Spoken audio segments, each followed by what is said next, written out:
Welcome to the Leo.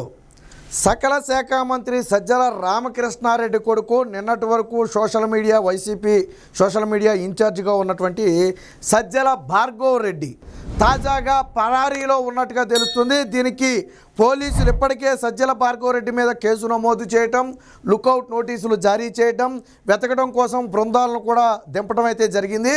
అయితే అకస్మాత్తుగా తనకు ముందస్తు బెయిల్ కల్పించాలి, అరెస్టు నుంచి రక్షణ కల్పించాలంటూ సజ్జల రామకృష్ణారెడ్డి కొడుకు సజ్జల భార్గవ్ రెడ్డి హైకోర్టుకు కూడా వెళ్ళటం జరిగింది.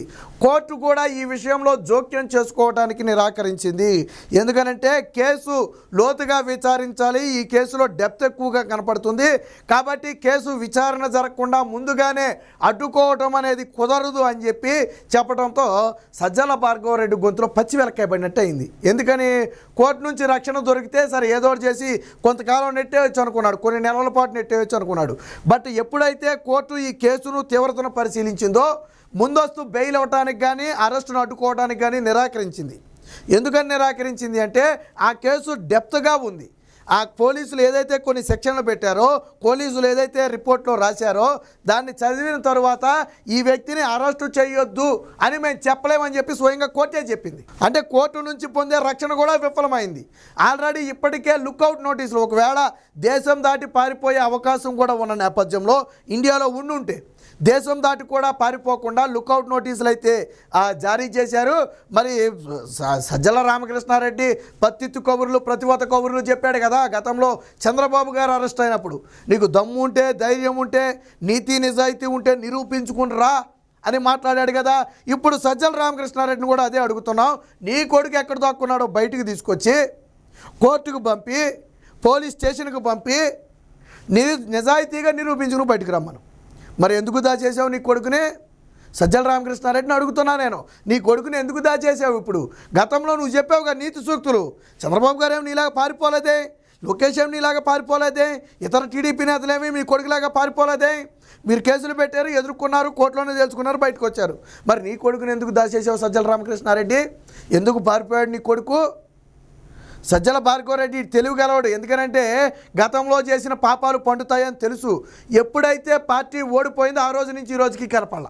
సోషల్ మీడియాలో అడపాదడపా పోస్టులు వేయటం తప్ప అప్పటి నుంచి ఇప్పటి వరకు కనపడాల. ఇప్పుడు ఆ పోస్ట్ వేయడం కూడా ఆపేశాడు. ఒకవేళ పోలీసులు ఏమైనా ఐపీ అడ్రస్ ఆధారంగా వచ్చేస్తారు అనుకున్నాడు ఏమో. అంటే పోస్ట్ మనం ఎక్కడి నుంచి అయితే అక్కడ ఐపీ అడ్రస్ ఆధారంగా పట్టుకోవచ్చు, దొరికిపోతాను అనుకున్నాడేమో. కానీ ఇప్పుడు తాజాగా సోషల్ మీడియాలో పోస్టులు వేయటం కూడా మానేసాడు. ఇటీవల దాదాపు 2 వారాల నుంచి కూడా పోస్టులు ఎత్తనట్టు కనపట్ల. మరి నీ కొడుకుని ఎందుకు దాచేసావు? ఈ కర్మ మొత్తం ఈ సోషల్ మీడియాలో బూతు పురాణాలకు, మార్ఫింగ్లకు ఆద్యుడు సజ్జల భార్గవ్ రెడ్డి. స్వయంగా మొన్న డిఐజీ కోయ ప్రవీణ్ స్పష్టంగా చెప్పాడు, సజ్జల భార్గవ్ రెడ్డి రాకముందు, సజ్జల భార్గవ్ రెడ్డి వచ్చిన తర్వాత అని 2 రకాలుగా డివైడ్ చేయాలి వైసీపీ సోషల్ మీడియాని. అంతకుముందు తప్పుడు కథనాలు వరకు ఉండేది వైసీపీ సోషల్ మీడియాలో. ఈ బూతు అబ్యూజింగ్ అనేది భార్గవ్ రెడ్డి వచ్చిన తర్వాత పెరిగింది. ఈ మొత్తానికి ఆద్యుడు ఎవరంటే భార్గవ్ రెడ్డి, అర్జున్ రెడ్డితో పాటు వర్రా రవీంద్రారెడ్డితో పాటు సుమారెడ్డి. గతంలో న్యాయమూర్తులను దూషించిన నేపథ్యంలో దాదాపుగా 2 నెలల్లో 3 నెలల్లో జైల్లో ఉండి ఏదో పర్సనల్ ఇష్యూ కారణం అని చెప్పి ఏదో బెయిల్ మీద బయటకు వచ్చింది. అది కూడా ఎవరు అరెస్ట్ చేశారు? అప్పుడు సిఐడి అరెస్ట్ చేయకపోతే సిబిఐ అరెస్ట్ చేసింది సుమారెడ్డి. సో ఆ సుమారెడ్డి కూడా ఇందులో ఈరోజు ఉంది. ఈ నలుగురు డైరెక్షన్లోనే మొత్తం కూడా ఈ వైసీపీ సోషల్ మీడియా జరిగింది.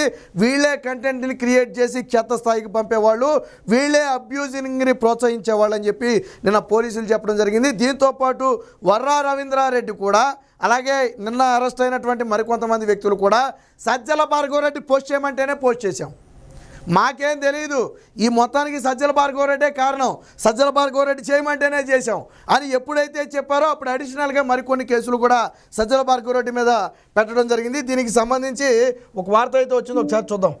ఇక్కడ చూడండి, ఆ నలుగురి డైరెక్షన్లోనే సజ్జల భార్గవ్ రెడ్డి, అర్జున్ రెడ్డి, వీరారెడ్డి, సుమారెడ్డి. సో అర్జున్ రెడ్డి అంటే జగన్మోహన్ రెడ్డికి బంధువు కూడా అవుతాడు. ఫోటో ఉంది మన దగ్గర, చూపిస్తా. ఆదేశాలతోనే సోషల్ మీడియాలో పోస్టులు. భార్గవ్ రెడ్డి వచ్చాక వాటిలో అసభ్యతను పెంచాం, అదే చెప్పింది నేను.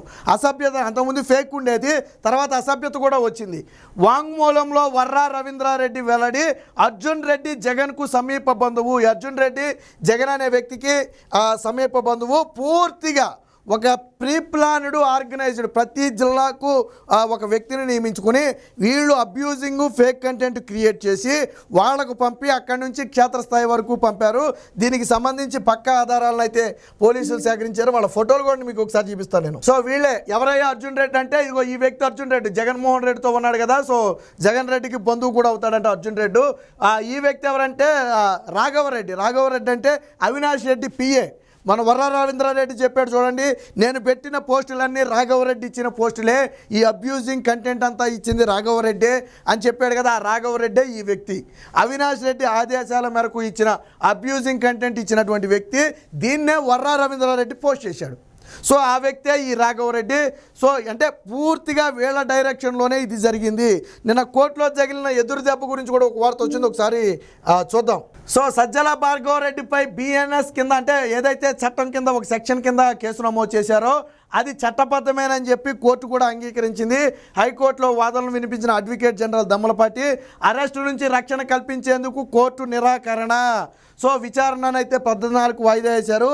ఏదైతే పోలీసులు నన్ను అరెస్టు చేసే అవకాశం ఉంది, నాకు ముందస్తు రక్షణ కల్పించండి అని చెప్పి సజ్జల భార్గవరెడ్డి కోర్టుకు వెళ్ళాడో, కోర్టు ఇది లోతుగా పరిశీలించాల్సిన అంశం.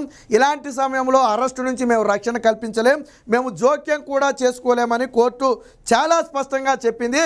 దీనికి సంబంధించి ఇది ఇక్కడ చూడండి, వీళ్ళకు తొందరగా ఉందని చెప్పి దాన్ని కోర్టు మీద రుద్దే ప్రయత్నం చేస్తే కోర్టు కూడా చివాట్లు పెట్టింది.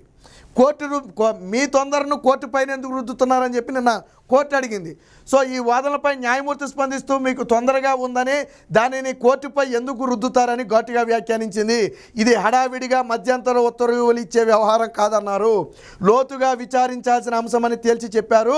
పోలీసుల తరపున ఏజీ దమ్మలపాటి శ్రీనివాస్ వాదనలు వినిపిస్తూ జులై 1కి ముందు పెట్టిన పోస్టులతో పాటు ఈ ఏడాది సెప్టెంబర్ 24 పెట్టిన ఆ పోస్టులు కూడా ఇందులో ఉన్నాయని, మొత్తం మీదే మేము కేసు ఫైల్ చేసామని చెప్పారంటే దీనికి ఏదో మధ్యంతర ఉత్తర్వులు ఇచ్చేయాలి, అర్జెంటుగా అరెస్ట్ను అడ్డుకోవాలని చెప్పి తొందర పెట్టారు. ఎవరు? సజ్జల భార్గవరెడ్డి తరపున న్యాయవాదులు. దానికి కోర్టు ఘాటుగా వ్యాఖ్యానించింది. మీకు తొందర ఉంది, బాగానే ఉంది, దాన్ని మా మీద ఎందుకు రుద్దుతారు? ఇది హడావిడిగా మధ్యంతర ఉత్తర్వులు ఇచ్చే వ్యవహారం కాదు, లోతుగా విచారించాల్సిన వ్యవహారం, కాబట్టి మేము మధ్యంతర ఉత్తర్వులు ఇవ్వం అని చాలా స్పష్టంగా చెప్పారు. సో ఇక్కడ చూడండి, ఎవరైతే ఖాజా బాబా అనే ఒక వ్యక్తిని పోలీసులు అరెస్టు చేశారు. సో ఆ వ్యక్తి ఏం చెప్పాడు? వైసీపీ సోషల్ మీడియా పూర్వ ఇన్ఛార్జ్ సజ్జల భార్గవరెడ్డి ఆదేశాలతోనే నేను ఆ పోస్టులు పెట్టానని ఖాజా బాబా విచారణలో వెల్లడించాడు. దీంతో భార్గవరెడ్డి తదితరులపై పోలీసులు కేసు నమోదు చేశారు. సో ఎవరిని పట్టుకున్నా వాళ్ళు చెప్పే పేరు సజ్జల భార్గవరెడ్డి. అందుకనే సజ్జల భార్గవరెడ్డి పారిపోవాలనుకుంది. ఎందుకంటే సజ్జల భార్గవరెడ్డి మేరకు ఉచ్చు బలంగా బీసుకోబోతుంది. దొరికితే ఇక బయటకు వచ్చే అవకాశమే లేదు. కాబట్టే పూర్తిగా సజ్జల భార్గవరెడ్డి తప్పించుకునే ప్రయత్నం చేస్తున్నాడు. ఏది ఏమైనా మొత్తంగా సజ్జల భార్గవరెడ్డిని పారిపోకుండా పోలీసులు అయితే పకడ్బందీగా బిగించారు. మరి సజ్జల రామకృష్ణారెడ్డిని తన కొడుకుని బయటికి తీసుకొచ్చి తన చిత్తశుద్ధి ఏంటో నిరూపించుకోవాలి. Please subscribe to Leo news for more videos.